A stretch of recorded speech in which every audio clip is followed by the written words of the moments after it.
So guys, hi Dante again. So ito, nagda-drive ako papuntang work, pero magbibideo para lang i-share yung thoughts ko, yung thoughts ko. And then ito kasing YouTube channel, I've created this just for, ito makita nyo, ayan o, drive ako. So itong YouTube channel, I created this for my team only. Hindi to para mag-monetize or para, alam mo, hindi ko nga to binibigay sa mga hindi ko group. So hindi ko to nilalagay sa Facebook kasi what for? Ito ay para lang sa mga team natin, para hindi na kayo, syempre, example, hindi na kayo you don't need to talk to your downlines, or it will be lesser na kasi may mga tips na kung ano mga pwedeng gawin, yung mga sharing, yung mga experience na dapat hindi nyo na kailangan daanin yung mga anong pagkakamali namin. And then at the same time, sinishare ko rin kung ano yung mga nakuha ko doon sa mga downlines, yung realization.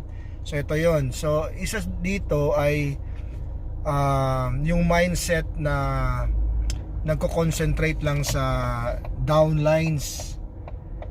Yung mindset ko, pag may pumasok, kung hindi ako kailangan ng kung hindi ako kailangan ng downline ko, hindi ko iniistorbo na parang, alam mo yun, i-motivate. Kasi for me, ito nasa inyo naman yan eh.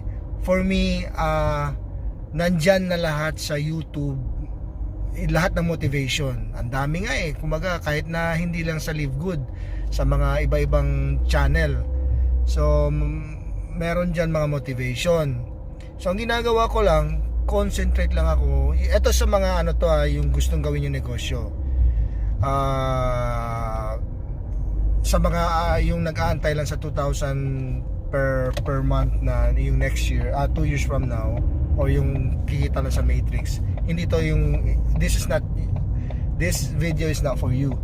So yun, ang nagko-concentrate lang ako sa recruit, send ng link sa mga prospects ko, and at the same time dinadagdagan ko yung prospects ko. So ibig sabihin, yung mga hindi ko kilala sa Facebook na inad ko friend, or yung mga maraming mutual friends pero hindi ko matandaan sino kaya tong tao na to, pero marami man kami mutual friends, so in-add ko pa rin yun. So ngayon yun, kinakausap ko, parang, ay, kumusta ka na, saan ka nga ba sa atin, yung mga tipong ganon. Tapos tinatanong ko muna about sa kanya, sa prospect na yun, parang kinakaibigan ko muna, hindi ko muna sinesend kagad yung presentation. Pero some also sinesend ko rin, ipapakita ko sa inyo kung paano. I'll make a different videos sa mga ganyang topic specific, kasi ito sa atin short lang para specific lang.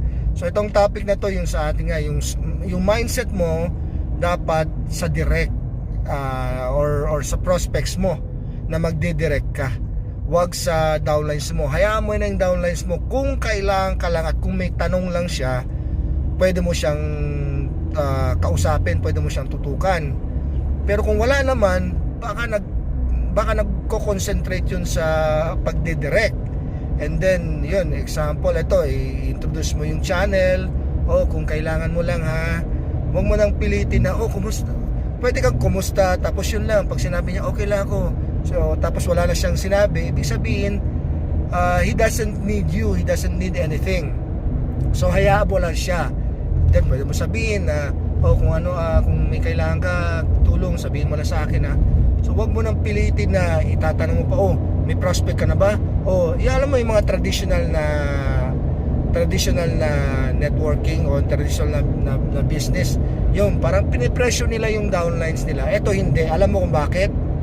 Ang dami mong sa prospects pa lang mo, kulang na ang oras mo. Ako nga kulang ang oras ko Kaya lang, syempre, I have to serve my downlines. Kung kailangan ako, may tanong, talagang hindi ko yan dinidelay as much as possible. Kung kailangan niya ng support, and then hindi ko kaya, as much as possible, talagang I'm trying to reach out all of my, kung sino mang uplines ang pwedeng tumulong sa akin, just to serve my downlines concern.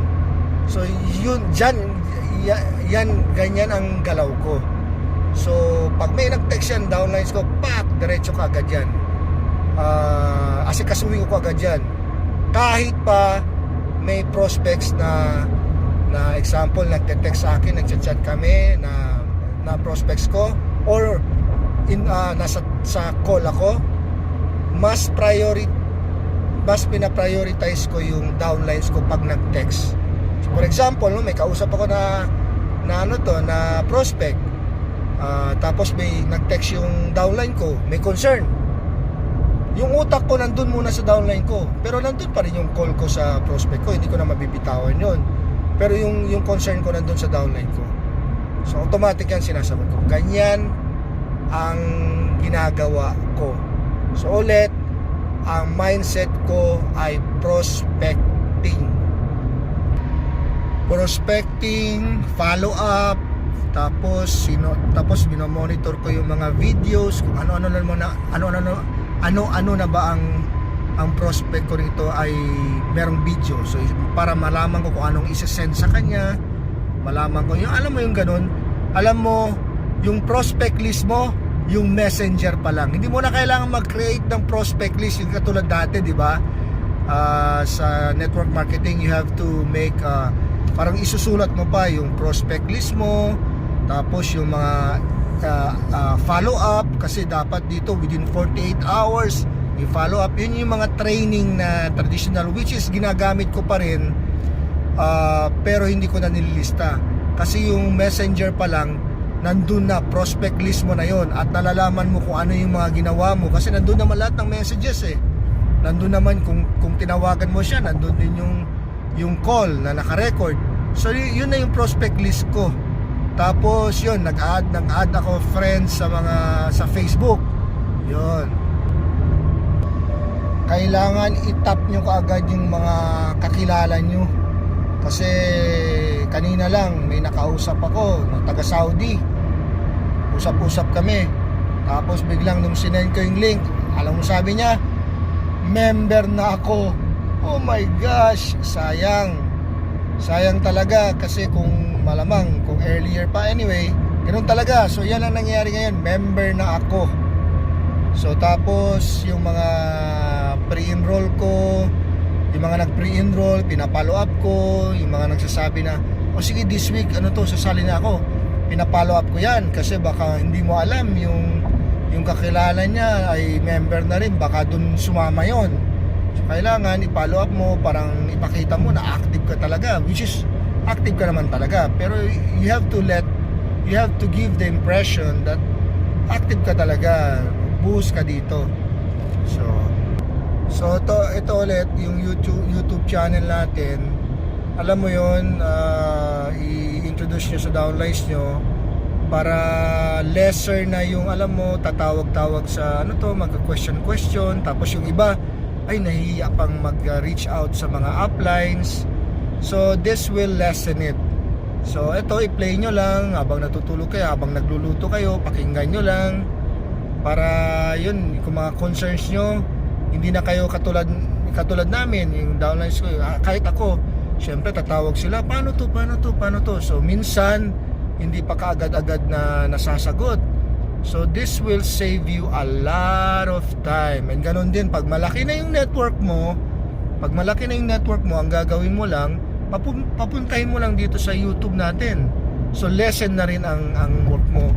So makaka-concentrate ka sa mga ibang bagay, di ba? So yeah, just like prospecting sa'yo and following up sa mga sa mga prospect mo. Grabe to, no? So ito pa nga lang sa Pilipinas, wala pang warehouse dyan. Sumasabog na.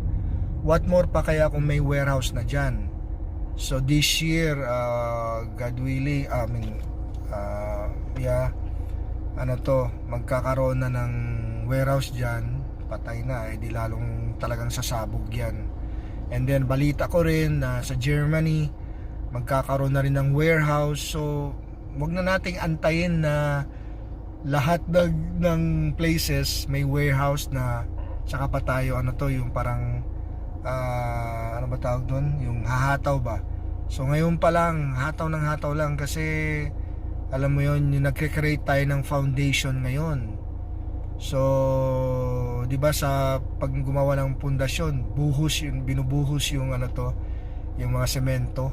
So, ganun din. Kaya magpahinga ka na lang kung maganda na yung foundation mo, or magpahinga ka na lang kung nandiyan na yung bahay mo. Hindi ko sinasabi na huwag ka magpahinga. Yung para bang yung focus mo, ito nga na nagne-nurse ako, pero ang utak ko full time sa ano tawag doon, full time sa Live Good. Ang utak ko part time lang ang pagiging nurse ko. Okay, so see you on the next video. Basta ang utak mo, ang mindset ay prospect mo. Pitik-pitik na lang sa downlines mo, at wag mo istorbohin yung downline mo kung hindi ka naman kailangan. Wag na magchika-chika sa downlines mo, kasi baka marami siyang iniisip niya prospect niya na istorbo pa siya. So hayaan mo siya hanggat hindi siya mag-text. Syempre kakamustahin mo lang. Hanggat hindi siya mag-text na may kailangan siya, wag mo na siyang istorbohin. Tapos yung mga pag may kailangan siya, asikasuhin mo agad. Yan lang. So see you in the next video. Yung mga sa hindi pa nag-subscribe, mag-subscribe kayo, and share, i-click nyo yung like para alam nyo na yun. Lahat naman sinasabi yan sa YouTube pag may channel sila. Okay, see you.